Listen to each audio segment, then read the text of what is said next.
En 2022, la France a transféré 18 systèmes César à l'Ukraine et s'est retrouvée sans capacité industrielle d'en produire rapidement d'autres pour elle-même. Ce n'est pas une anecdote diplomatique. C'est une démonstration que le parc d'artillerie de l'armée de terre française reposait depuis des années sur un équilibre qui n'avait jamais été testé. Le César est aujourd'hui considéré comme l'un des systèmes d'artillerie automoteur les plus efficaces en service dans l'OTAN. Sa conception est simple.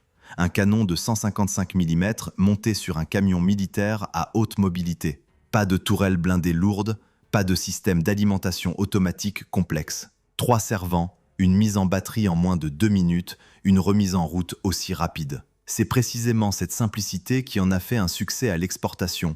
Danemark, Maroc, Indonésie, Arabie Saoudite, Thaïlande, avant d'en faire une ressource stratégique que la France a commencé à distribuer sans avoir mesuré le coût du remplacement. Le paradoxe est documenté. La ligne de production de Nexter, aujourd'hui intégrée au groupe KNDS, a livré des systèmes à des clients étrangers avec une régularité que les commandes de l'armée française n'ont jamais connue au même rythme. Les contrats à l'exportation étaient plus profitables, mieux financés, exécutés dans des délais contractuels stricts. Le marché intérieur fonctionnait selon une logique différente. Commandes échelonnées, budget révisé, livraison décalée. Le résultat, en 2022, est que la France disposait d'un parc limité de César en service actif et qu'une partie significative de la capacité de production récente était déjà partie à l'étranger. Ce n'est pas une défaillance industrielle au sens technique. Nexter sait construire le César. La question est différente. À quel rythme peut-on produire en situation de crise et pour qui ? Quand Paris a cherché à reconstituer rapidement une partie du parc transféré, la réponse la plus rapide n'est pas venue de la chaîne de fabrication nationale. Elle est venue d'alliés qui avaient eux-mêmes reçu des Césars français et qui ont accepté d'en rétrocéder une partie. La France a récupéré des systèmes qu'elle avait vendus, dans certains cas à un coût supérieur au prix de vente initial. C'est une situation qu'aucun document de planification capacitaire des années 2010 n'avait envisagée. L'autre dimension du problème est moins visible mais plus structurelle, les munitions. Un César sans obus de 155 mm est un camion avec un canon. Or, la production de munitions d'artillerie en France avait été rationalisée, terme poli pour dire réduite, dans les années 90 et 2000, dans le cadre des réductions budgétaires consécutives à la fin de la guerre froide. Une partie de la capacité industrielle avait migré vers des partenaires européens. La chaîne d'approvisionnement en munitions pour l'artillerie française traverse aujourd'hui plusieurs frontières. En 2022, les estimations disponibles, jamais officiellement confirmées par le ministère des Armées, suggèrent que les stocks permettaient un nombre de jours d'engagement intensif très inférieur aux standards OTAN pour un conflit de haute intensité. Ce que révèle le César en 2026, ce n'est pas un échec de conception. La machine fonctionne. Les servants ukrainiens l'ont pris en main en quelques semaines, ce qui confirme exactement ce que ses concepteurs avaient voulu. Ce que révèle l'épisode, c'est une contradiction que l'armée française n'a pas encore résolue officiellement. Peut-on être simultanément l'un des premiers exportateurs mondiaux de systèmes d'artillerie et maintenir un parc national suffisant pour engager un conflit de haute intensité prolongé ? La réponse, en 2022, a été non. La question reste ouverte aujourd'hui. Pour comprendre pourquoi le César existe, il faut partir d'un problème concret que l'armée française avait en 2000. Comment remplacer une gestion automotrice lourde, coûteuse à entretenir et inadaptée au nouveau théâtre d'opération, sans disposer du budget nécessaire pour construire ce qui aurait été logique de construire. L'AUF-1 était la réponse française à la doctrine d'artillerie de l'OTAN des années 70. Une gestion automotrice sur châssis AMX-30, 42 tonnes, canon de 155 mm, cadence de 6 coups par minute en régime soutenu. Conçu pour tenir une position sur le front central européen, absorber des bombardements soviétiques et répondre par des tirs massifs en appui d'une défense blindée lourde. C'est exactement ce pourquoi elle a été construite et elle le faisait correctement. En 1991, pendant la guerre du Golfe, les batteries d'AUF-1 engagées avec le corps expéditionnaire français ont fonctionné dans des conditions différentes de celles prévues. Désert, distance, logistique étirée. Et les limites sont apparues clairement. Le premier problème était le poids. 42 tonnes. Cela signifie un transport spécifique, des ponts avec des capacités portantes adaptées, des zones de déploiement préparées. En Europe centrale, Contre une avance du pacte de Varsovie, ce n'était pas un obstacle majeur. Les infrastructures existaient, la logistique était planifiée depuis des années. En Afrique, au Moyen-Orient, dans les zones où la France allait progressivement concentrer ses engagements extérieurs dans les années 90 et 2000, c'était une contrainte sérieuse. Le deuxième problème était le coût de maintien en conditions opérationnelles. Le châssis AMX-30 vieillissait. Les pièces de rechange devenaient rares à mesure que le char AMX-30 lui-même sortait du service. Entretenir l'AUF-1 revenait à entretenir deux systèmes simultanément, l'armement et un châssis dont la filière industrielle se réduisait. La réponse logique, dans les années 80, aurait été un programme de remplacement gusénier lourd dans la continuité de la doctrine existante. Des études ont existé dans ce sens, mais la chute du mur de Berlin en 1989 a changé les paramètres budgétaires avant que ces programmes arrivent à maturité. Dans les années 90, le ministère des Armées français, comme la plupart de ses homologues occidentaux, a réduit les dépenses d'équipement dans une proportion significative. Le remplacement de l'AUF-1 par un système équivalent en termes de masse et de complexité n'était plus finançable dans les enveloppes disponibles. C'est dans ce contexte que Giat Industries, qui deviendra Nexter, a proposé une approche différente. Pas un successeur direct de l'AUF-1. Un système construit autour d'un cahier des charges radicalement simplifié. Mobilité stratégique par voie aérienne ou routière sans infrastructure spéciale, mise en œuvre par un équipage réduit, maintenance assurable en zone avancée sans outillage lourd. Le choix d'un châssis camion, le Unimog dans sa première version, n'était pas une concession. C'était la réponse directe à la question posée: comment déployer de l'artillerie de 155 mm là où un engin à chenilles de 40 tonnes ne peut pas aller ou ne peut pas être acheminé en temps utile. Le résultat technique est connu. Le César en configuration initiale pèse environ 18 tonnes. Il peut être transporté par avion de transport tactique, déployé sur une piste non préparée, mis en batterie en moins de 2 minutes et déplacé immédiatement après le tir pour éviter le contre-batterie. La dépression sur les théâtres africains et proches orientaux, là où la France opère depuis les années 90, n'était pas une contrainte de terrain pour ce système. C'est exactement ce que l'opération Serval au Mali en 2013 a confirmé. Les Césars déployés ont effectué des missions d'appui-feu dans des conditions géographiques et logistiques où l'AUF-1 n'aurait simplement pas pu être engagé au même rythme. Ce que l'histoire de la conception du César révèle, c'est que la machine est née d'une contrainte budgétaire transformée en doctrine. Ce n'est pas rare dans l'histoire des armements. Ce qui est moins courant, c'est que le compromis initial s'avère, 20 ans plus tard, plus pertinent que le système qu'il était censé remplacer temporairement. L'AUF-1 était une réponse à une guerre qui n'a pas eu lieu en Europe. Le César était une réponse aux guerres qui ont effectivement eu lieu. La question que pose aujourd'hui le conflit en Ukraine est différente.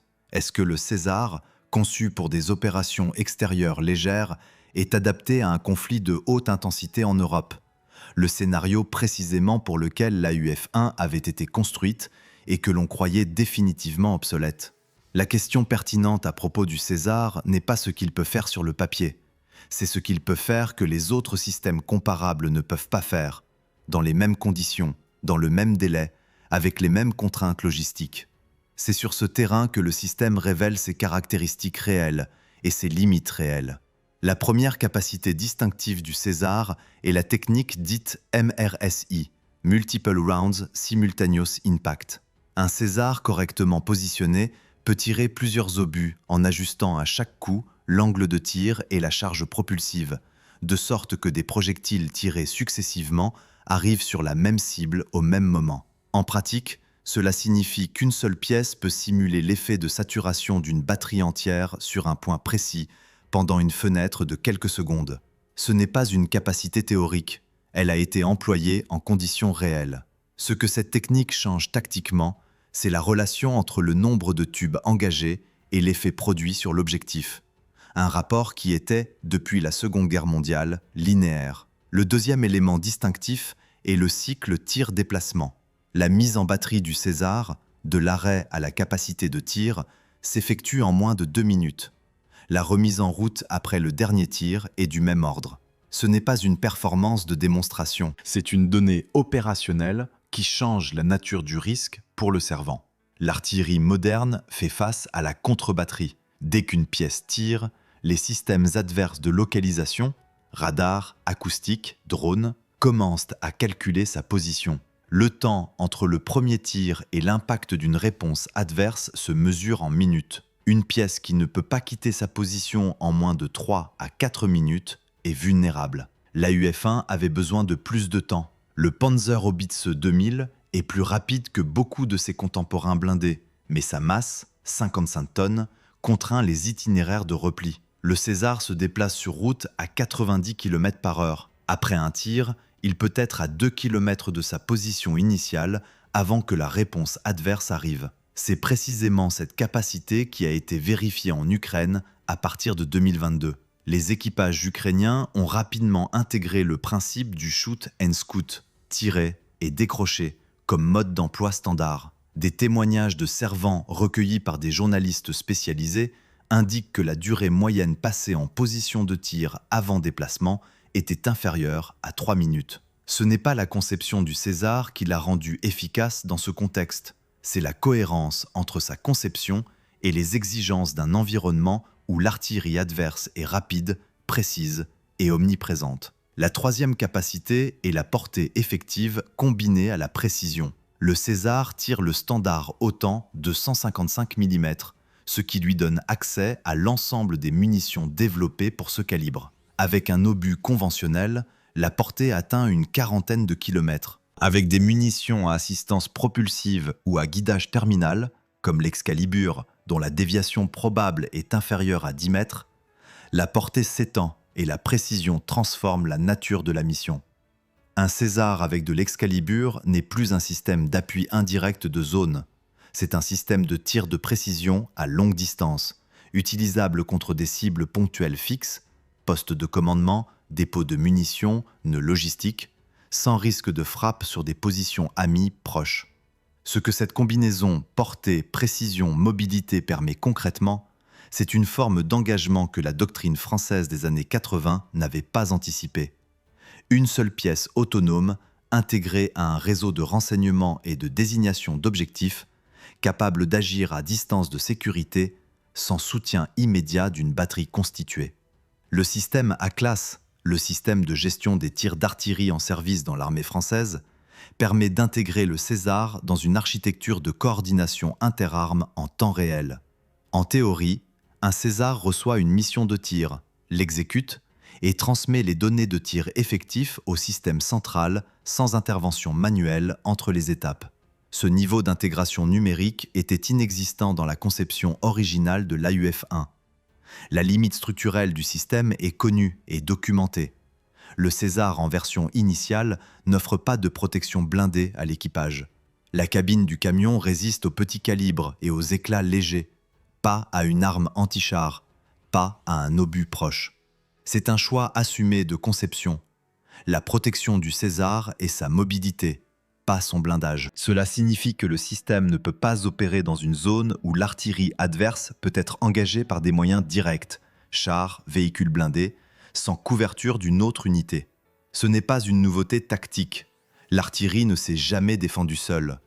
Mais dans un conflit de haute intensité où les lignes de front sont moins définies qu'en doctrine classique, cette contrainte redevient une réalité opérationnelle concrète.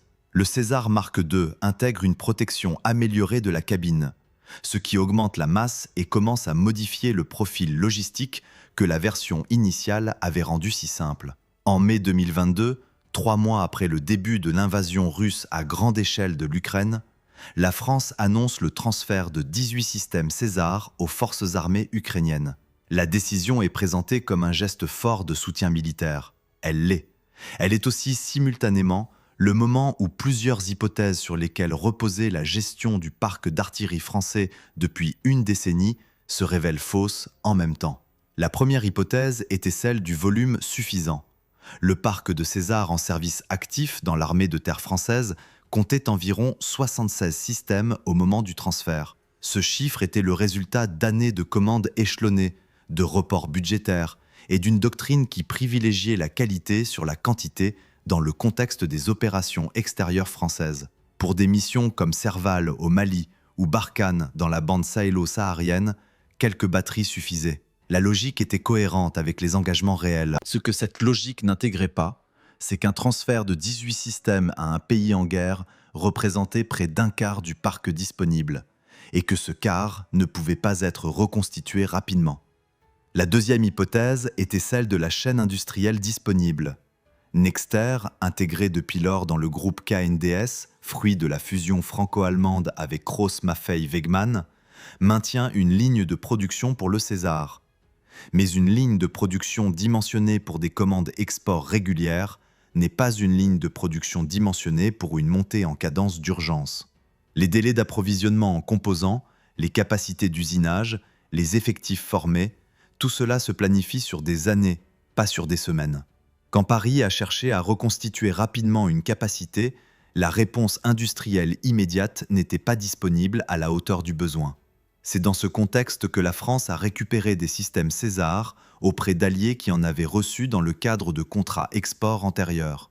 Le Danemark, qui avait lui-même transféré ses Césars à l'Ukraine, s'est retrouvé dans une position symétrique à celle de la France, sans ses propres systèmes, cherchant des solutions de remplacement.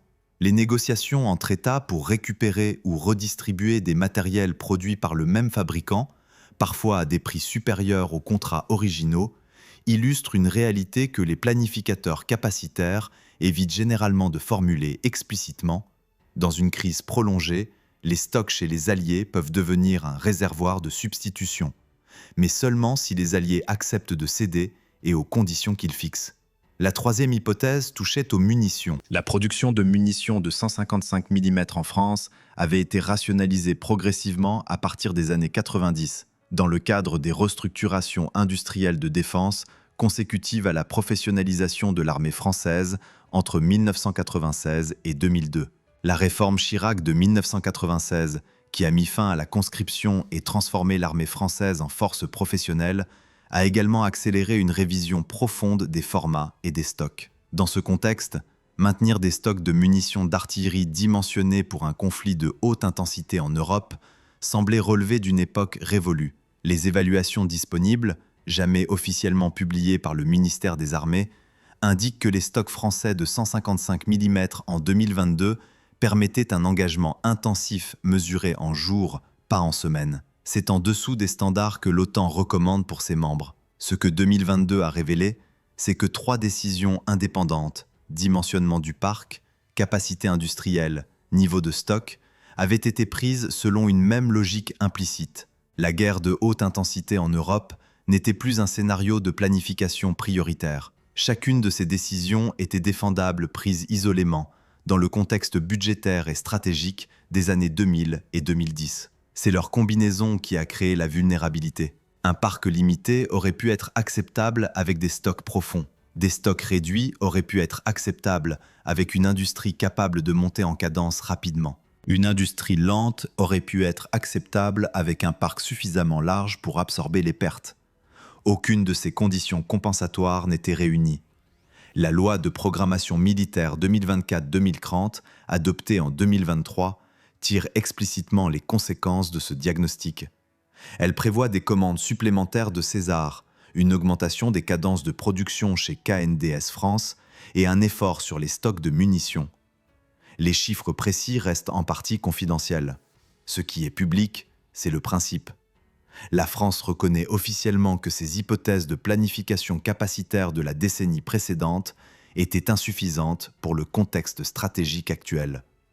C'est une formulation administrative pour dire que les décisions qui semblaient raisonnables entre 2010 et 2020 ne le sont plus, et que corriger cela prend du temps et coûte plus cher que de ne pas avoir créé le problème. En 2026, la France dispose d'un parc de César inférieur à ce qu'elle avait avant les transferts de 2022. La loi de programmation militaire 2024-2030 fixe un objectif de 109 systèmes. Cet objectif est public. Ce qui est moins discuté publiquement, c'est l'écart entre cet objectif et la situation actuelle, et le temps qu'il faudra pour le combler, dans un contexte où d'autres nations commandent simultanément auprès du même fabricant. La brèche la plus immédiate n'est pas dans les tubes, elle est dans les munitions. Produire un César prend des mois. Produire les obus de 155 mm nécessaires pour l'engager de manière soutenue prend aussi des mois. et suppose une chaîne industrielle dont la France ne contrôle pas l'intégralité sur son territoire national. Eurenco, l'entreprise franco-suédoise qui produit une partie des composants propulsifs pour les munitions françaises, opère sur plusieurs sites européens. La poudre, les fusées, les corps d'obus, chaque composant a sa filière, ses délais, ses capacités maximales. Quand plusieurs pays OTAN décident simultanément d'augmenter leur stock de 155 mm, ce qui est exactement ce qui se passe depuis 2022, ils se retrouvent en concurrence sur les mêmes chaînes d'approvisionnement. La France n'est pas en position de faiblesse particulière dans cette compétition, mais elle n'est pas non plus en position de force garantie. L'Allemagne a annoncé en 2023 la construction d'une nouvelle capacité de production de munitions d'artillerie via Rheinmetall. C'est une décision industrielle significative qui prendra plusieurs années à produire des effets réels et qui renforce la dépendance de l'écosystème OTAN vis-à-vis d'une chaîne industrielle dont les goulots d'étranglement ne sont pas tous identifiés publiquement. La France aurait pu faire un choix similaire plus tôt. Elle ne l'a pas fait. L'objectif actuel de reconstitution des stocks, tel qu'il apparaît dans les documents de programmation, reste en dessous des niveaux généralement cités comme nécessaires pour un engagement de haute intensité prolongé selon les standards attendus au sein de l'Alliance. La deuxième brèche concerne le César Mark II lui-même. La nouvelle version corrige des lacunes réelles de la version initiale. Protection de l'équipage améliorée, système de chargement assisté, intégration numérique plus poussée. Mais elle pèse environ 32 tonnes, soit presque le double de la version originale. Ce gain de masse n'est pas anodin. Il modifie les contraintes de transport aérien tactique. Un César Mark I pouvait être chargé dans un Airbus A400M avec une marge opérationnelle acceptable. Le Mark II impose des calculs différents sur les charges utiles et le nombre de systèmes transportables par rotation. La mobilité stratégique, la capacité à projeter rapidement de l'artillerie lourde sur un théâtre éloigné sans infrastructure préparée, était l'un des arguments centraux du César depuis son origine. Le Mark II ne l'annule pas, mais il l'a réduit. C'est un compromis délibéré, justifié par les enseignements ukrainiens sur la vulnérabilité des équipages non protégés. Il n'en reste pas moins un compromis. La troisième dimension est doctrinale. Le César a été conçu et employé dans un contexte d'opérations extérieures où la supériorité aérienne française ou alliée était acquise, où la menace de contre-batterie adverse était limitée et où la logistique pouvait être organisée sur des délais relativement longs. L'Ukraine a montré un environnement différent, contre-batterie permanente, drones omniprésents, consommation de munitions sans commune mesure avec les standards des opérations extérieures. Les équipages ukrainiens ont adapté leur tactique en temps réel. L'armée française dispose de retours d'expérience de ce théâtre. Elle les intègre dans ses réflexions doctrinales. Mais intégrer des enseignements dans la doctrine prend du temps. Former les unités à ces nouvelles pratiques en prend davantage. Et acquérir les munitions de précision en quantité suffisante pour que la doctrine soit applicable en conditions réelles, c'est la question qui reste sans réponse budgétaire claire à ce jour. Ce que le César illustre, au fond, n'est pas spécifique à ce système. C'est la tension structurelle entre deux fonctions que la France demande simultanément à son industrie de défense. Être un exportateur compétitif sur les marchés internationaux et être le fournisseur prioritaire d'une armée nationale capable d'engager un conflit de haute intensité. Ces deux fonctions ne sont pas incompatibles en temps normal. Elles le deviennent quand le temps normal prend fin sans préavis suffisant. La LPM 2024-2030 est une réponse à cette tension. Si ces objectifs seront atteints dans les délais prévus, dans un contexte de demande internationale soutenue et de contraintes budgétaires qui n'ont pas disparu, c'est la question que les planificateurs de l'état-major posent sans que la réponse soit acquise. La France aurait pu maintenir un parc plus large, des stocks plus profonds, une industrie de munitions plus intégrée sur son territoire. Elle a fait d'autres choix, pour des raisons qui étaient défendables dans leur contexte. La vraie question n'est pas de savoir si ces choix étaient des erreurs, c'est de savoir si les corrections en cours seront suffisamment rapides pour que le prochain test ne révèle pas les mêmes lacunes que le précédent. Si cette histoire vous a intéressé, laissez un like, écrivez votre avis en commentaire et abonnez-vous à la chaîne pour ne pas manquer les prochains récits. La prochaine fois, nous examinerons un autre système que la France a construit, exporté et sous-équipé pour elle-même, le Milan, missile anti-char qui a équipé 40 armées dans le monde pendant que les régiments français attendaient sa relève.